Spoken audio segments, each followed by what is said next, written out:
I want to welcome all of you, especially our all the guests are special, but there is one very special one calling in all the way from Europe, Emma Peter. All What time right. is it? Yeah. What time is it there?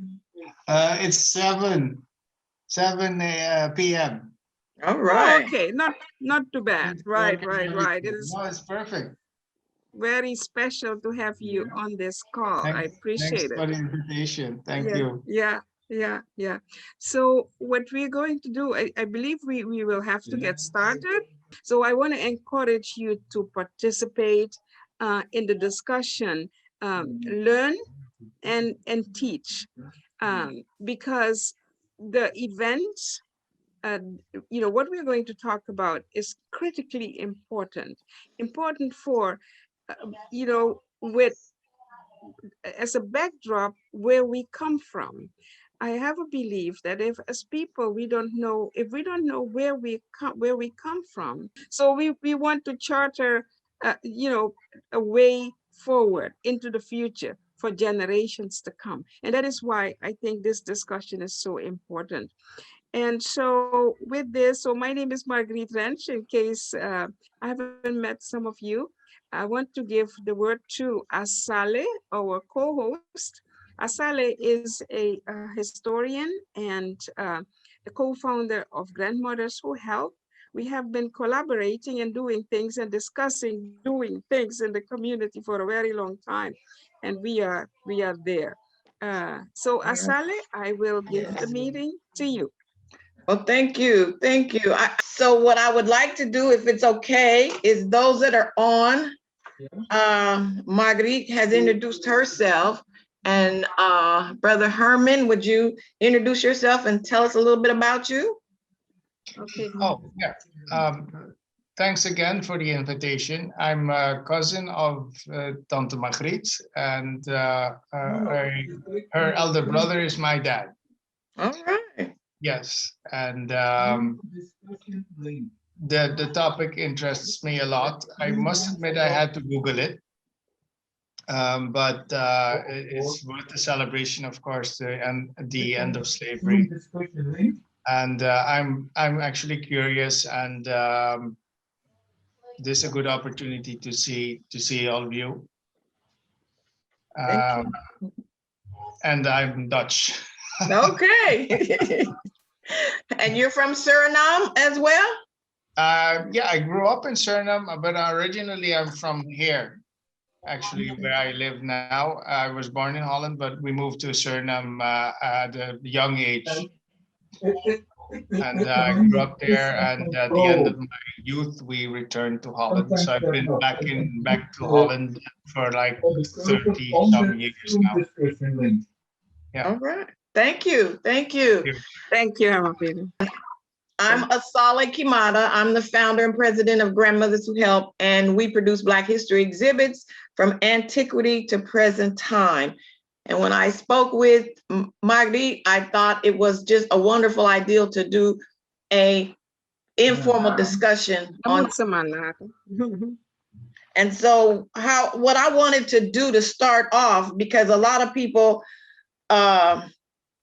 they know, okay, Juneteenth was the time when a lot of the African Americans were freed from slavery in Galveston, Texas.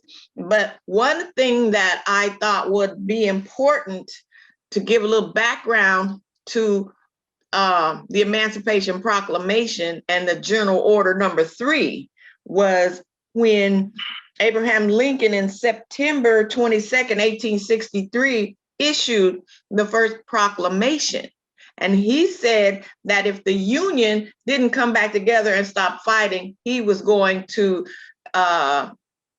release all of the enslaved people in the South, not the North, just the South, and not those that weren't in rebellion, just those that were in rebellion.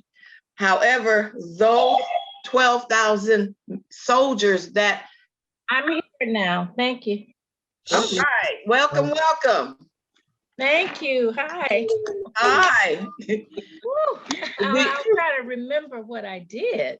Okay. Okay. Denise, So, hi. meeting in progress. Okay. Okay. Good. So without those soldiers that were released out of slavery, we may not have won the Civil War.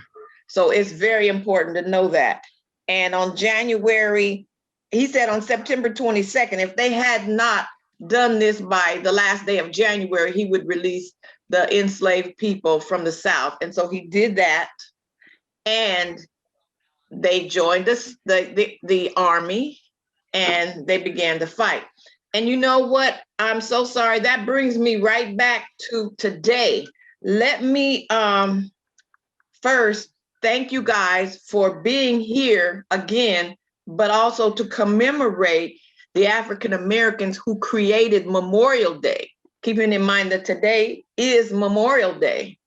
And in South Carolina, there was a Battle of Wagner in the South Carolina Islands, July 18th, 1863. And in that battle, 260 of the 1st African-American Regiment, the 54th Massachusetts, were slaughtered.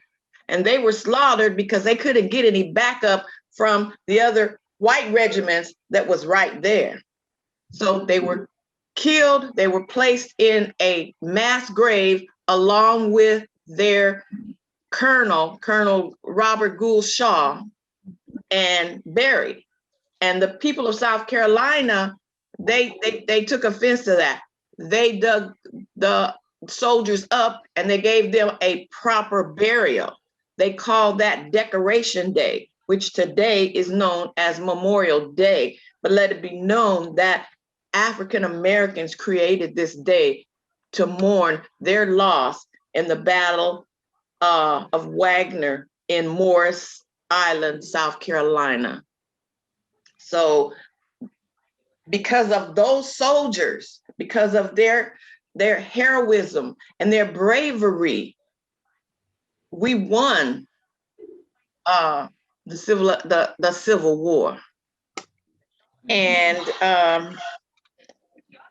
June 19th, Colonel Gordon Granger and 1,800 soldiers got to Galveston, Texas.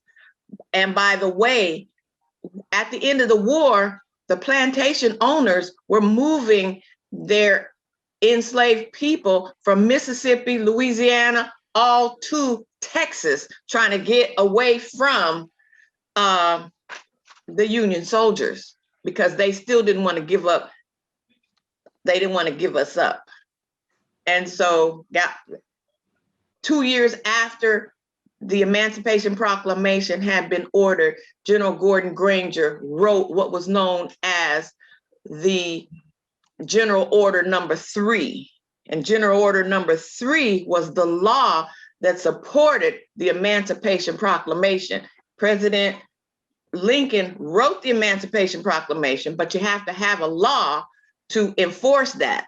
And at the time when he wrote it in September, there weren't enough soldiers to support getting all of the, releasing all of the other enslaved people out of slavery. And that's why it took this time to release most of our people out of slavery. And June 19th, General Gordon Granger arrived in Galveston, Texas.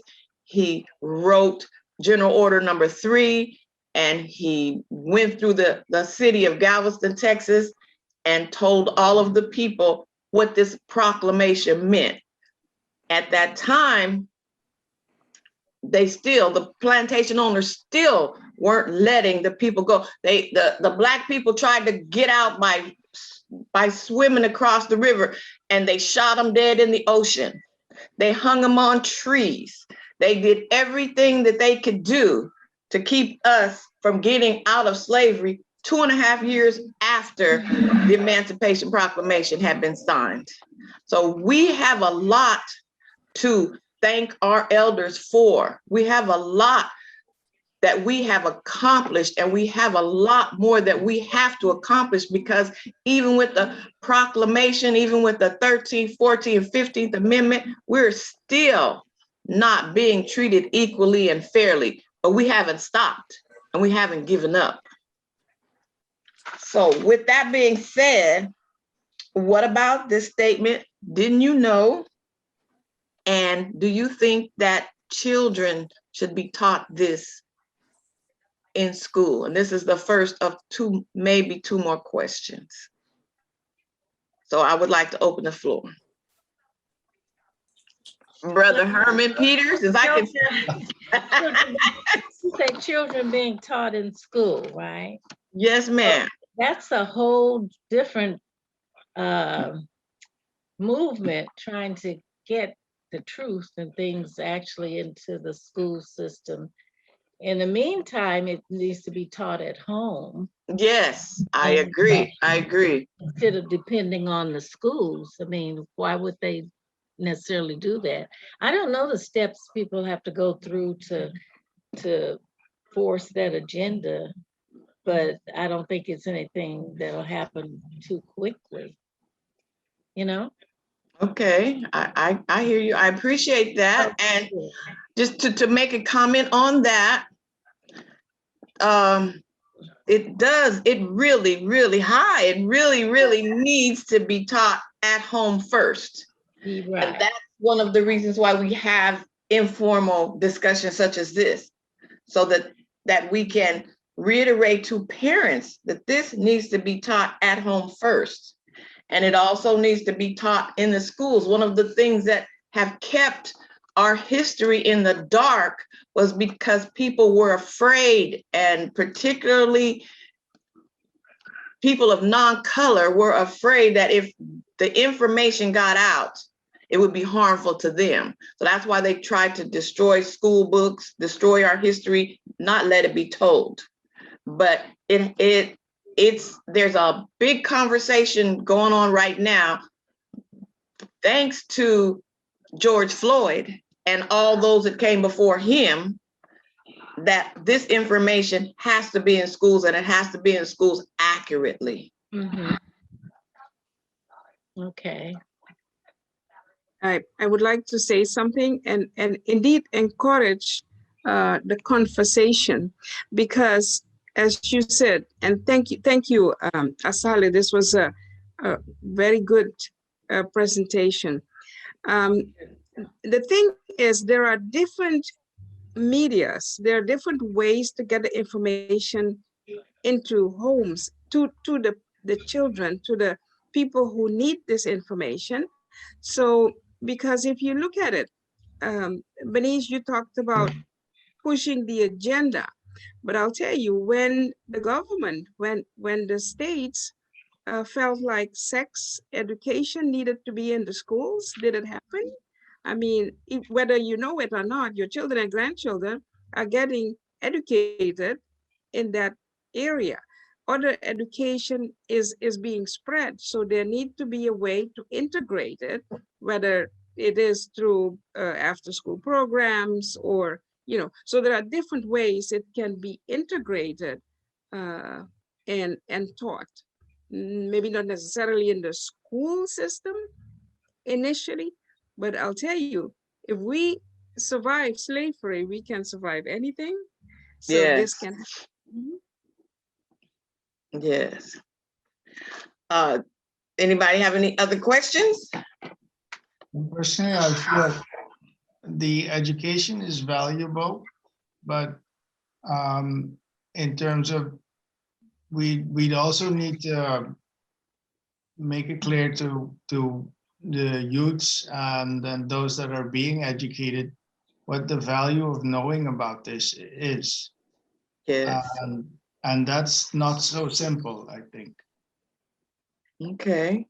There's this part of just saying this and that happened, like a sequence of events, and then there's what is this value? What's the value of teaching this? to those that are being told this. I received similar education in Suriname in basic school.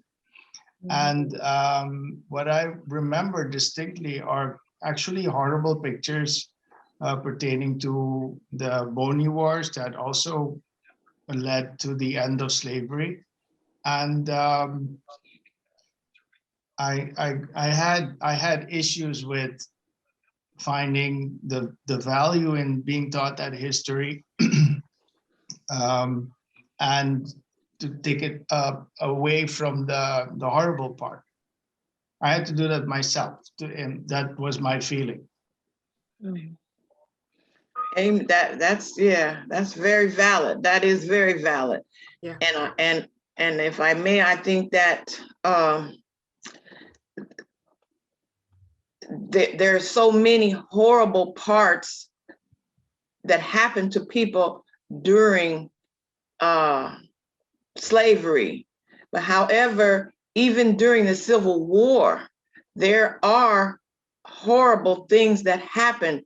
And sometimes the pictures that we see during the Civil War really only depict the white soldiers that were killed during the Civil War. And then the captions, they tell us that those were the heroes of the Civil War. So our mind looks at them in a different way than it just looks at a dead body. We look at them as, oh, they're, we're supposed to look at them as, oh, they're dead, but they were our heroes. And we feel sorry and we have empathy. But when they see our pictures that are horrible when we're hanging up, the thought that they want to project and that comes to our mind is they deserve to be hung. They did something bad. They are no good. We have to change the image of how people see these images and not just look at us as we deserve to be hanging on the trees. And it's horrible. Their face is blown away and I can see the brain, but it's still a good thing because they were heroes. And so I think it's a lot to have to deal with, and that's a very good question and summation and how you see that and how it affected you. So we also have to, and they have a lot right now of mental health issues that they're pushing, because with all of this that are going on, white and Black, we still develop some mental issues from all of these negative images that we see, from everything that's happened from slavery, from everything that's happened from then to now. Even in our neighborhoods right now, when we see somebody shot, that still affects our mental. So we have to also incorporate in the schools how to show these pictures, how to teach our children about this, but it has to be done. And we have to incorporate more mental health, I believe. Yeah. Well, we always can think about this because this is what this is for, to bring out discussions and things that we can ponder about and think about. And when we have more questions, we can call myself, we can call Margriet, we can call Brother Herman, we can discuss this again. Yeah. Well, let me just add this little thing. As far as in the schools, as far as teaching the truth, they probably should have a mental health representative there for Black children in the school. I agree. Yes, and from there, I don't know. Again, I don't know how long it takes these things to happen or to get them to do it. So there's someone who's trying to start a African American Black only mental and physical health center for Black people to go to. They've got Asian, they've got Latin, Latinos, Jewish, but there's no mental health center just for Black people. Wow, that's good information. Yeah, and there's discussion on that on Wednesdays. It's with Conscious Voices. Her name is Cheryl Crenshaw, but Conscious Voice is on Wednesdays at 3 o'clock. And if you leave your address, I can send you the link. Amen. Okay. Okay. And see, and that's how that starts. We have that information, and we Yes, have to share it, and we have to push it, and we have to keep on pushing it. Because if we don't, it just drops and nobody else is going to pick it up but us. Okay. Right. So we have to push that. Thank you. Thank you so much. Mhm. We've actually talked a little bit about General Order number 3, and we talked a little bit about Juneteenth. Has anybody seen this new Juneteenth flag that this brother is pushing? I had it. His name is Ben Haith, Haith. In 1997, and if you Google Juneteenth flag, and I don't know, because last year and the year before last, it wasn't as prominent as it is right now. But this Juneteenth flag is red, white, and blue. Mm. And he says that he's the founder, and he's from Connecticut, Boston, somewhere around there. He says that this is the Juneteenth flag. And me personally, I can't understand that. And everybody that I've talked to can't understand that. And he says the symbol of this red, white, and blue flag, there's a star in the middle, a white star in the middle. He said that represents the lone. That's not it. I wished I had have sent it. Is there any down further? Do you have it? Hello? That's not the flag. Oh, it's a arm with a chain around the wrist. That's right. It looks green, red, and oh no. But that's not the one that he is pushing. And even in that flag, you see red, black, and green. Right. But in his flag, you only see red, white, and blue. Mm. And the white star in the middle is it depicts the Lone Star State, which is Texas. And then there's a jagged line around the middle. And he says that is the new beginnings of African Americans in the United States. And so I would encourage, if you haven't seen it, and I wished I had to put it on a PowerPoint and brought it to you, Margriet, I'm sorry, since that was one of our questions. If you haven't seen it, please Google it. And right now, I would like if we could just quickly discuss what you all think about a red, white, and blue Juneteenth flag.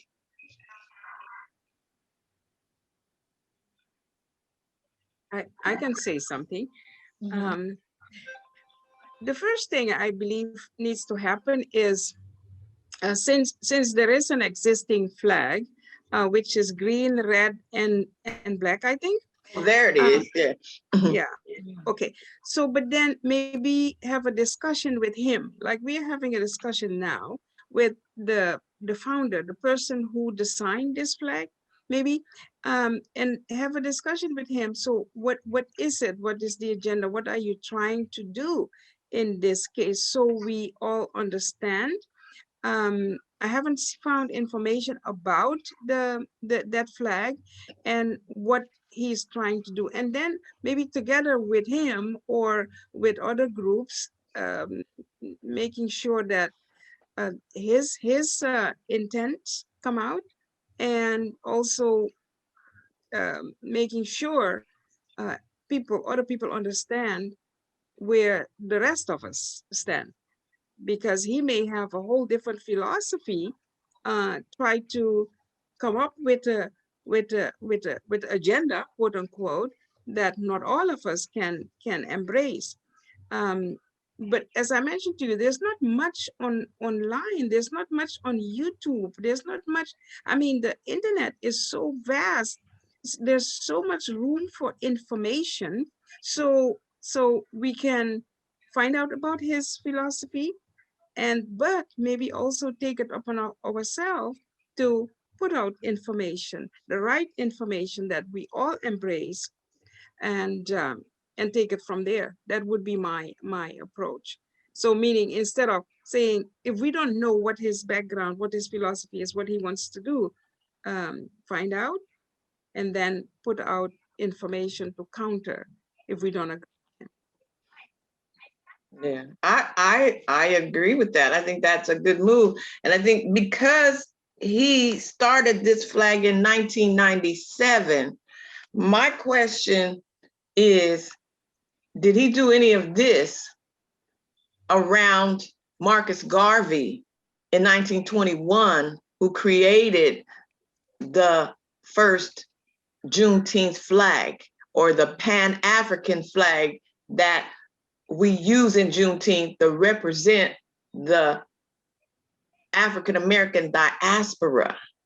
Because whatever his name is, Ben Hayes, Haith, says that this flag represents the African-Americans in the United States. And he doesn't put, from what I've read, he doesn't put any emphasis on any of the rest of the people of color throughout the world. So I guess to do what you're saying would be a good step to ask him, well, what do you think about the other Black people throughout the world? Because Brother Herman, I just heard you say something about the Bony Wars, and I heard Margriet say something about Juneteenth in Suriname. So there's different celebrations among people of color throughout the world. And I don't know, Margriet or Brother Herman, what flags do they use? I don't know about flag in I know the celebration every year here in Holland is in July of the end of slavery in July 1863, and it's called the cutting of the chain. Okay. And it's a very Surinamese celebration, very specific to the Surinamese population, but also in a more general sense, it celebrates the end of slavery of Blacks. And they celebrate it in Holland. It's a Dutch celebration. Okay. It's also celebrated in Suriname, of course. Of course. So do they have a particular flag? The image I have is that of the Surinamese flag. I don't know if there's a particular Kitty Kotti flag. I'm not sure. I can speak to that. Indeed, there is the different groups, because the country has a flag. Suriname has evolved over the years, and but the different ethnic groups, like the slaves that were freed prior to 1863, have their own flags, and the Blacks in the city, which also their flag evolved. I don't know exactly anymore how that flag looked, but they did have a different flag than the one for Suriname in general. Yes, there was a different flag. But in Paramaribo, meaning the freed slaves, the flag issue has never been in discussion. So they do use today the flag, Suriname flag. And that's like, it looks more like the Ethiopian flag.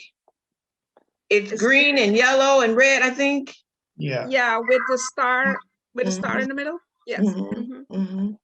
And the American Indians in the previous Suriname flag, the different American Indian tribes were presented. So we had like their picture, because they were the foundation of the continent. Right. So they were pictured in that flag. So their importance. Right. Yeah. Or the weapon, was on there. Yeah.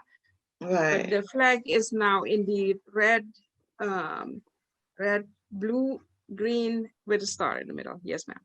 On that flag that you put up there, that was the Suriname with the breaking of the chains.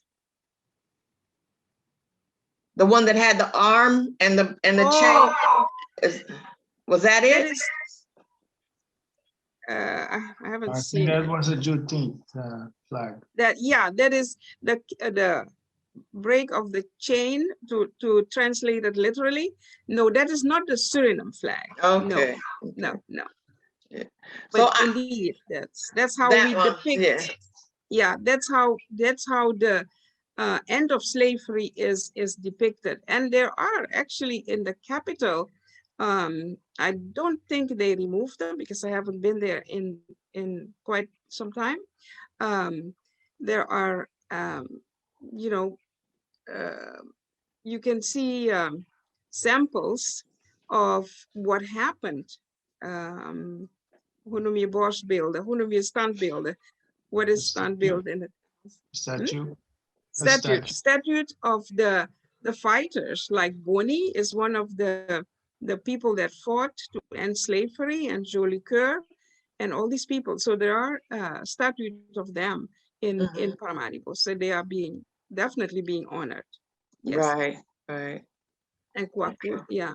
And so Herman Peters experienced the way he experienced the events, the way it was taught in the schools where he went is very interesting, because I have a different feeling, because learning, but maybe I didn't see the horrible pictures, but learning about the sequence of events somewhat strengthened me. But I can see how it can frighten a child, especially a child who grew up in two different cultures. That how do you process this information? So going back to what we talked about earlier, it is very important to put it in a way where the child can internalize it and do something useful with it. Yeah. I agree. I agree. I agree. And so, what I go back to is, what about these statements? Didn't you know? And is this something your children should be taught in school? Now, there were some things that I just learned in reference to the Suriname and the feelings that you have about the pictures. And I do believe that children need to learn about different cultures, different flags, because our world is so diverse, and because there is such a huge Black diaspora in the world, that children need to understand and be given a choice. What do you think? What do you think about this war? What do you think about that war? What do you think about this flag? And not just be taught red, white, and blue. This is our country, period. And then when you grow up and you go into adult shock, understanding about your elders and what happened to them. And even though it makes you stronger, some of it makes you stronger, understanding that we as Black people have endured so much across the Atlantic Ocean, across the Sahara Desert. I mean, we have encouraged and incurred so much, but we still made it through. And to understand, once they start understanding about world history and what's going on, they begin to feel better about themselves, about their countries, about other people, because then they can talk to other people. When other people are saying, well, you guys were just nothing but slaves, they can say, wait. This is where my great-great-grandfather came from.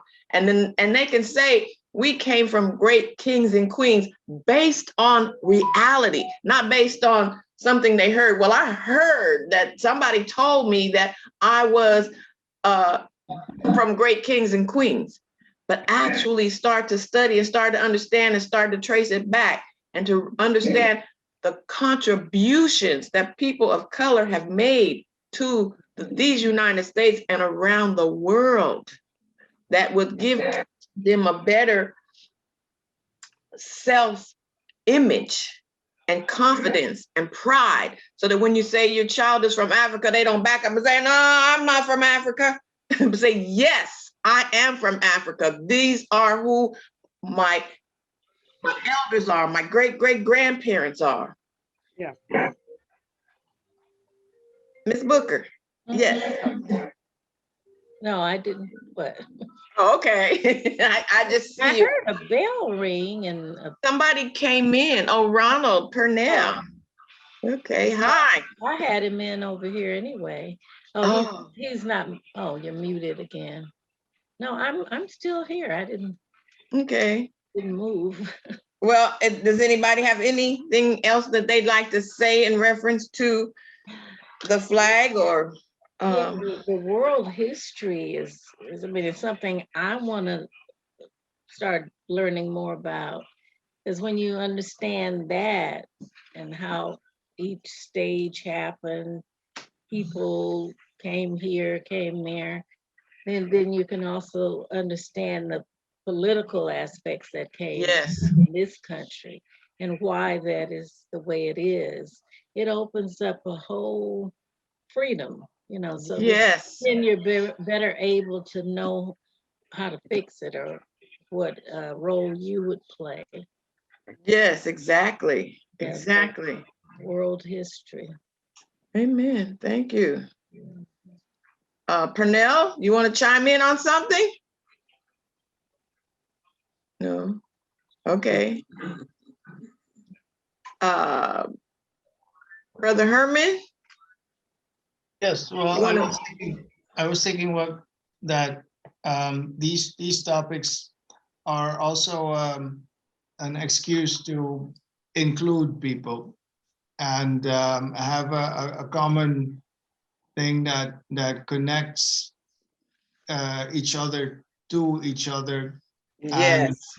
communicate about something that touches deep within, and still, because it's history, it's in the past, it's even though it's grave and bad things have happened, it's in the past, so it's a bit further away, and you can have this sense of inclusion.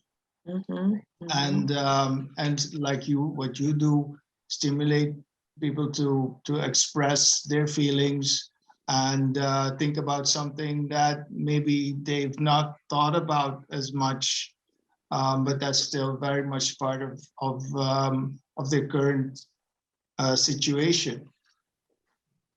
Yes. I agree. And I agree. in addition to that, I want to say is that because most of what we are talking about here, the government, they don't, they have, the government has so much, a large, vast responsibility. They are not going to do these small discussions.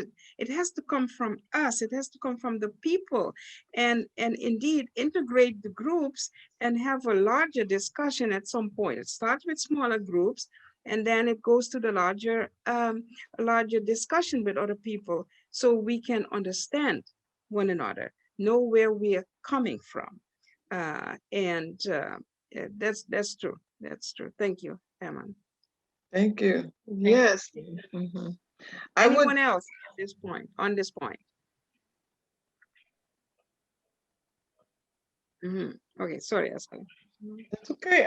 I wanted to just say that, this is a starting point.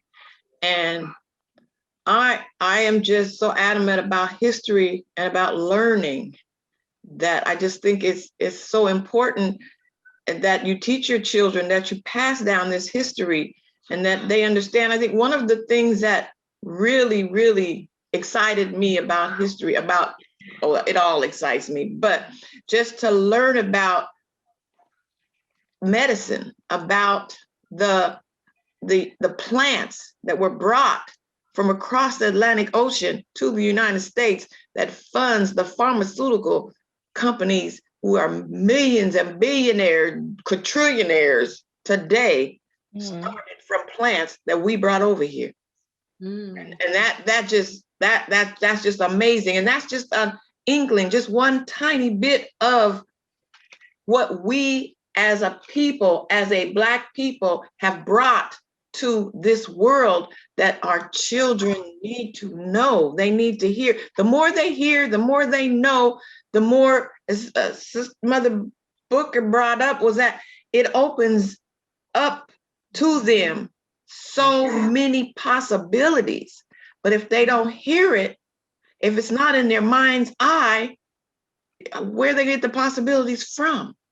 Right. So even when you see on commercials, these commercials that you say, oh, that's so cute, and it says sing to your baby, read to your baby, and got a little birdie flying around. That's important. You must sing to your baby, talk to your baby, fill your babies with information so that they will learn, so that they will want to learn. And I think through education, because we know we have the stamina, we're gonna hang in there. Yeah. Education will be able to push up our community, push up our children, and better ourselves, because there is in the future, I mean, we've accomplished a lot, but we have so much more to accomplish, so many more things to get done. And it's only gonna get done through our generation. Like all of us here right now are pretty much of one generation. So, but we have children, grandchildren, nieces, uncles, nephews, I mean, that are younger than us, that we can pass it down. Sometimes it seems like they don't hear us, but we put it there. The Bible says, bring it back to your remembrance. If we don't put it there, they don't have anything to bring back to their remembrance. And so I just want to thank you, Margriet, for making me a part of this. And it's caused me to do a lot of studying, and that was good. I mean, you think you know something, and then when you get ready to say, oh, I have to talk about somebody, then you gotta start studying again. But go on the internet. There's a lot of conversation going around about the flag, about Juneteenth, and read as much of it as you can. I like to read from the colleges as opposed from, just an individual who has a thought. The colleges do more research, and just do the pros and cons of what people are actually saying. With Grandmothers Who Help, we have a magnificent exhibit that we've been taking to schools, churches, and organizations for the last 25 years. And if you want to resume a conversation about Juneteenth or any other aspect of African American history, I'd be honored to start studying and be able to share with you. If you just ask, grandmotherswhohelp.com. And maybe receive your newsletter, right?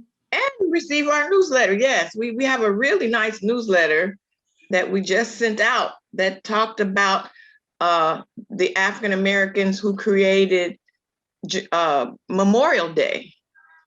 And it was 300 children came out to help pick up our 260 soldiers and rebury them and salute them and honor them, because the majority of the soldiers, they were in slavery before they were able to join the Union Army.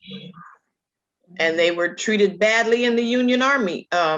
Frederick Douglass' sons were in the Union Army, and they needed to get out. They were treated so badly, but some of them could and some of them couldn't. I think Frederick had a little pull, so they could. Right. I would like to, since we are approaching the 11 o'clock hour, Asali, if it's okay, I would like to add a little bit of different perspective, not so much different, but we talked about, is that okay? Yeah. Yes. Okay. We talked about the history. We talked about what happened, and this is not the last of the conversations we are going to have. Something needs to change. Education needs to happen. Decisions as how to we move forward need to happen.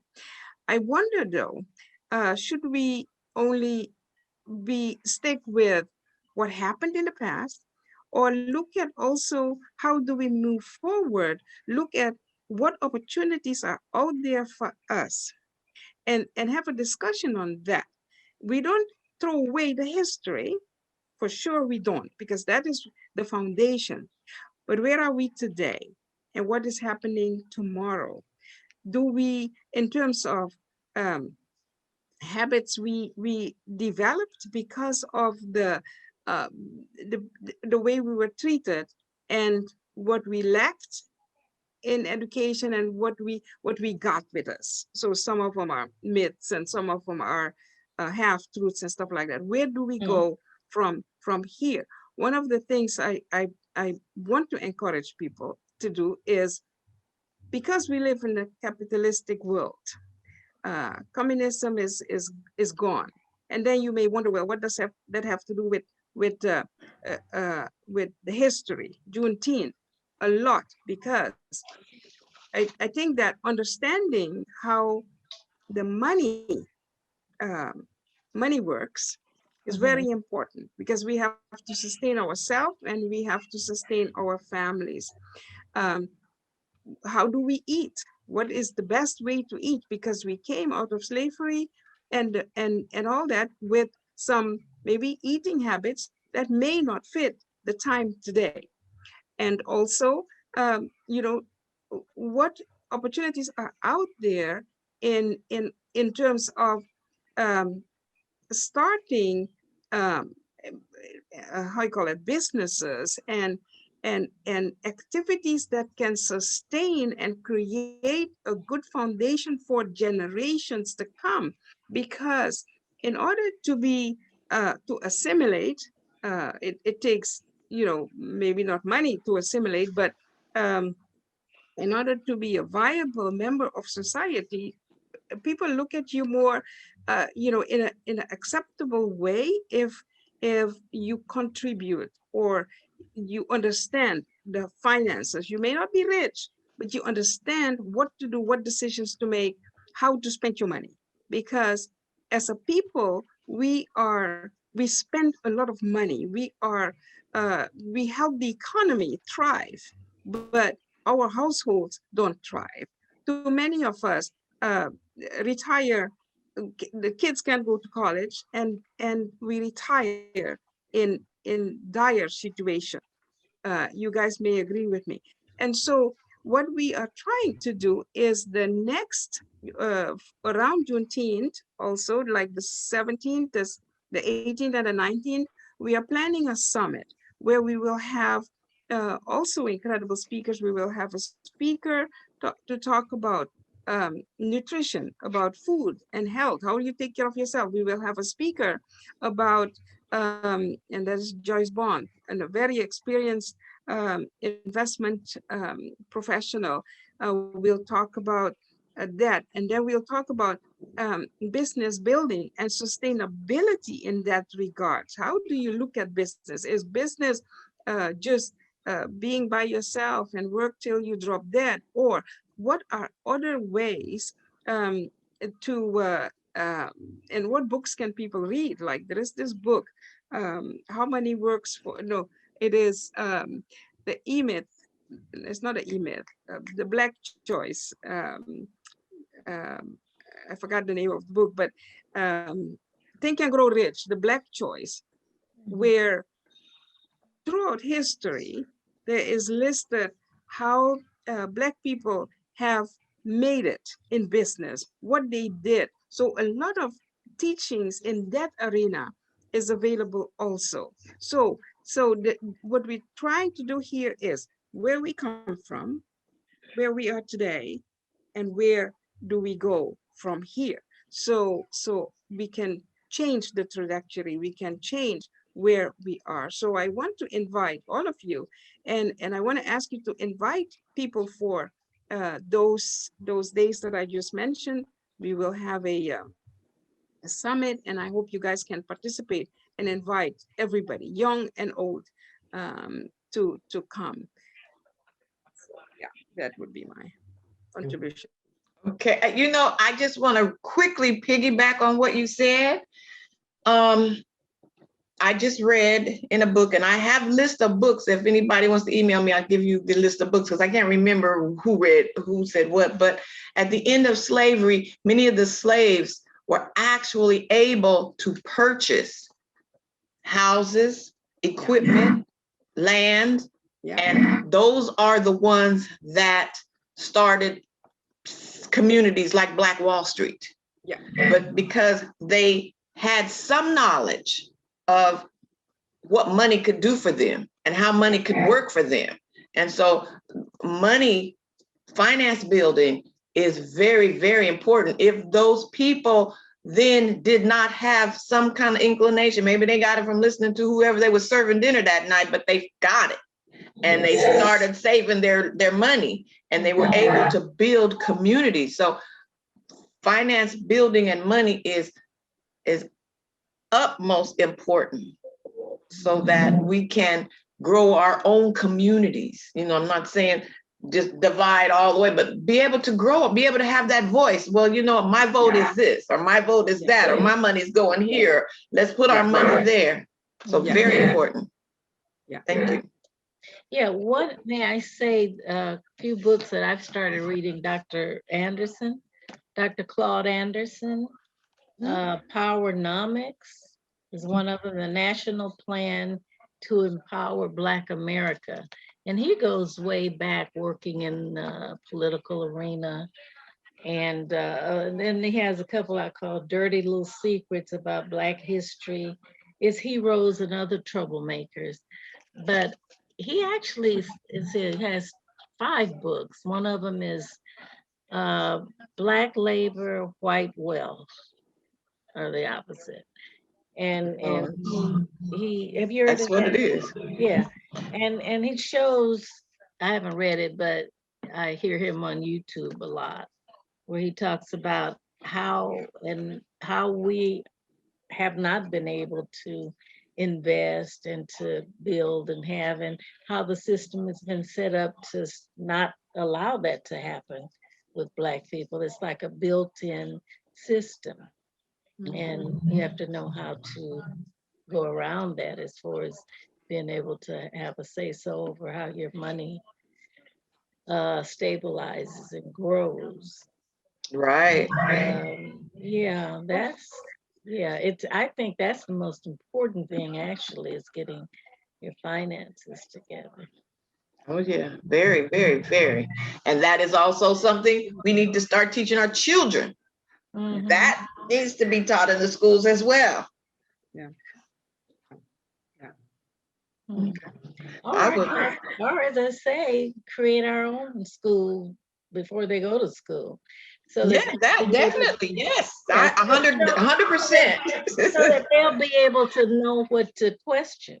Yes, 100%. I agree with that. So these meetings, these circles and groups of discussions should continue to flourish, even among the younger people. Yes. Yeah. Especially with the younger people. So with that, I'm going to turn it back to Margriet, but saying that please visit our website, and my email is on there. Our email is on there, grandmotherswhohelp.com. Our email is on there. Drop me an email. Let's stay connected. Thank you. Thank you. Thank you so much. Thank you so much, Asali. And thank you for everyone who taken the time. I mean, just imagine from all of us, right? We have people on this call. I wonder if anyone has, since we are approaching and Zoom will maybe kick us out, right? Anybody has something to contribute regarding what we talked about or what we didn't talk about before we call it day? Anyone? Well, on some of the other top circles of thing. I'm interested in, having a discussion at one point on elders and respect. Yes, that's good. And so I'm going to start having some circles. I think I'll name it Elders Speak.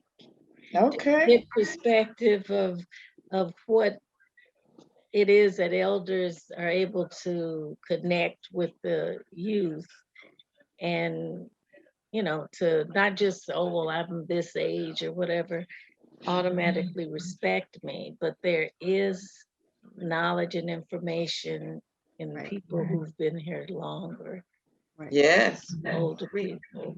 Totally agree. So and this gives elder people an opportunity to actually speak, whereas during the past decades, they may have not felt able to do that.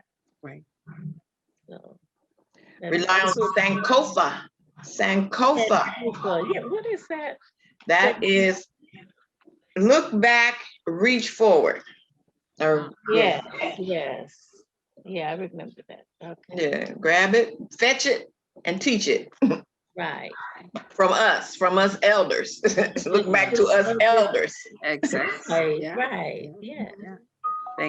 Thank you, Bernice. Amen. Anyone else has some input before we go?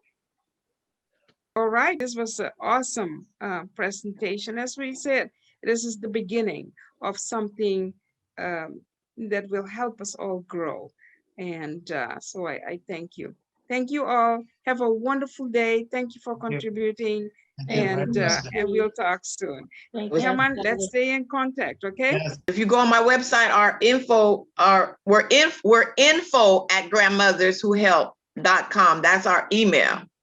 Thank you. It was nice meeting everybody. God bless. Bye. So Thank you, Take care.